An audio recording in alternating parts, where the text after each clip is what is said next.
Good day. Thank you so much for joining us. Today we have Judy Johnson, the coordinator of the Brahma Kumaris Meditation Center in Halifax, Nova Scotia with us today, along with myself, Erin, and Debbie from the Hub, the virtual center for the BKs here in Canada. Welcome, Judy. Thank you, Erin. Nice to be with you, Hubsters. Thank you. We just are going slowly across Canada virtually and having a little spotlight on some of the different meditation centers in the organization of the Brahma Kumaris in Canada.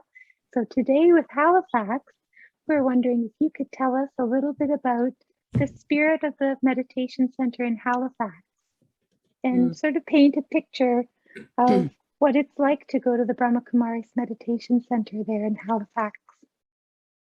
Oh, lovely question. Okay, thank you. It's a three-story home, a residential home in a kind of busy neighborhood. And so when people come in the front door, the first thing they see, oddly enough, we have this chandelier, which is spectacular, and it just came with the house. And people often see that and go, oh, and they feel that they've landed in a place that's a little bit royal, a little bit above the ordinary. They feel the vibe of welcoming, hospitality, warmth, like home. There's a homey feeling. And, you know, in this Atlantic Canada, part of Canada, homey is very much part of the culture. And I think we've thought over the years, having a place that's a little too commercial looking or yeah, commercials probably would be the best word, doesn't seem to fit the area. So somehow the hominess really fits, and people always leave saying, oh, I just felt like I was home, you know, or they felt comfortable here. Or so that's the feeling, kind of a homey but a little bit royal or extraordinary environment. So that's the feeling coming into the place. Great. And I know you do a lot of programming, and COVID has certainly changed things for you. We'd like to learn a bit about what you offer online that would be useful to any of the BKs and friends of the BKs across the country who might tune in. What kinds of things are happening online from the Halifax Center? Well, you know, when COVID began, we recognized immediately that many of our people would be quite sedentary, and some of them were older in body. And also just the feeling of being together would be missing. And so we began doing something a bit unusual. We have a friend who does Hatha Yoga, and we have another friend who does hipster Pilates, like protecting your hips. And we thought, wouldn't that be sweet? Once a week, we asked them if they would do sessions for our community, our public. And we had, oh my gosh, the first 10, I would say, we had 75 plus people, which is a big number for our little city, coming every Saturday morning for this Hatha Yoga. So I think that gives a bit of the spirit of how we operate here. As we were thinking about what do people need and how can we offer it, even if it was slightly out of our remit. Since we don't do Hatha Yoga, we do, you know, Raja Yoga, meditation. But of course, at the end of the Hatha Yoga, we all had a little meditation. So that morphed. That began by showing people we're here, we're happy to do things online, and the feeling of coming together was really important. And then that changed into, we started offering our introductory course, meditation course, which we do here as a workshop. 5 weeks of workshops. So there's an experiential activity every session.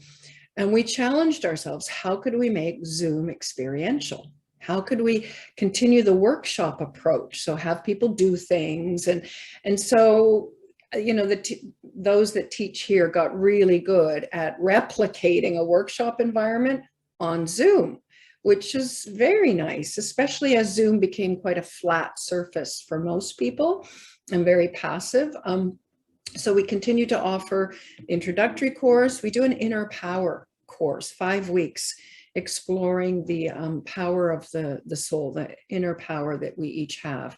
And each week we do 2 powers, and we really explore the difference between power as we understand it in the world and the inner resource that we all have. So we continued with the inner powers course, and then we continued with another course we have is practical tools for meditation. So we discover after the intro course where people learn they're a soul and they learn qualities of the soul, and it's delicious and lovely and they love it, they don't always get a meditation practice started. So we created a little course called Practical Tools for Meditation, which they take after the intro course to help them really just establish the meditation practice. And so we continued with all of those in workshop style all through COVID, the whole year and a half. And then we started playing with retreats. People love to come for a retreat, and people had nothing to do on their weekends during COVID, especially during the winter. So we tried to figure out how could we have a retreat without people coming and without them spending the whole weekend on Zoom. So we created these self-directed retreats where we would send them, we would meet them online Friday night for a little welcome, half an hour, little meditation and chat. And then we would send them by email instructions like a reading, a little reflection, and an activity to do. And then we sent that again Saturday morning, something new, Saturday afternoon, something new. Saturday at tea time, the same group gathered on Zoom for an hour, and we had small group sharings. So we've been trying to be as creative as we can to carry on programming, but with the Zoom as our platform now. So those will continue. As we enter the fall, we're just planning our new programming. And I think we will probably until Christmas, we will keep up some kind of hybrid programming like that, because it's proven to be very robust for us here. And it's certainly made us stretch and grow and learn. And so I think a commitment to outreach, a commitment to be a bridge for the community and be a place where people can find solace and peace and comfort and empowerment, insight, realization, to strengthen the self.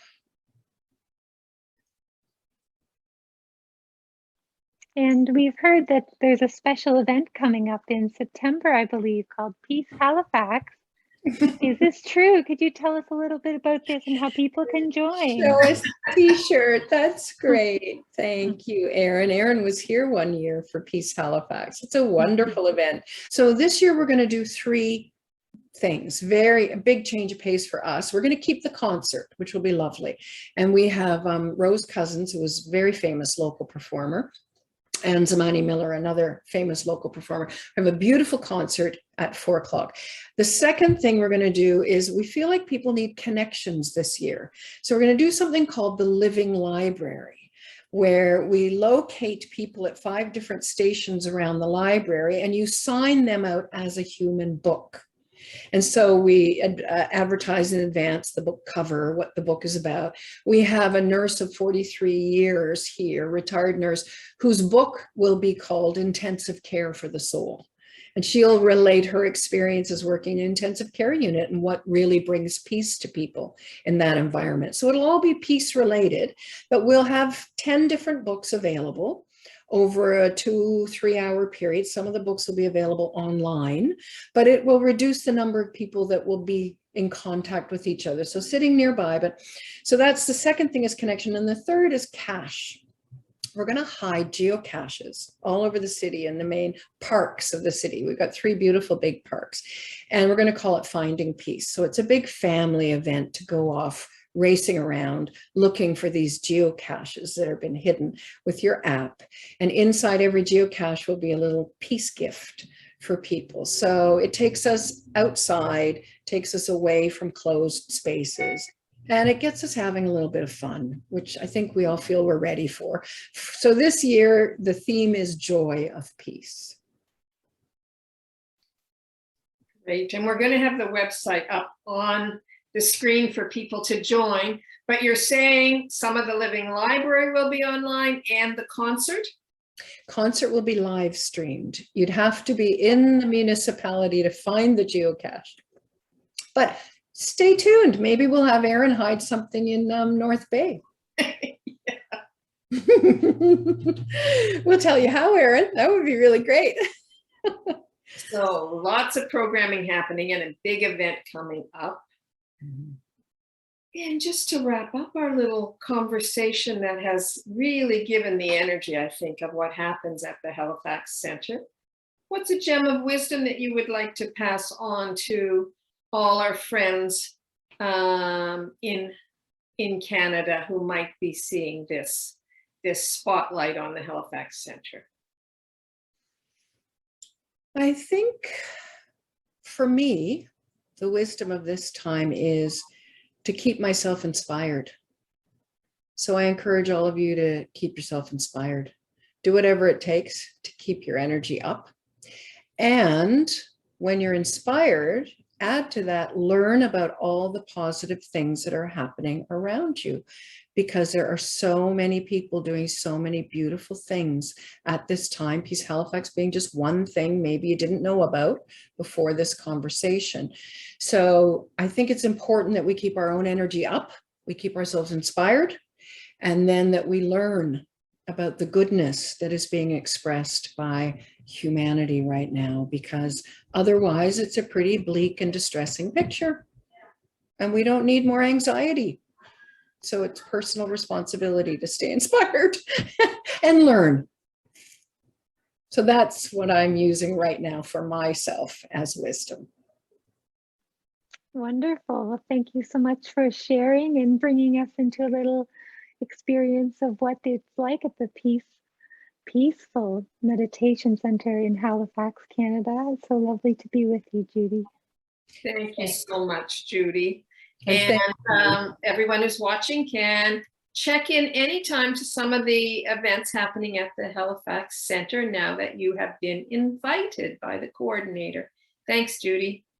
thank you both for all of the wonderful hub work.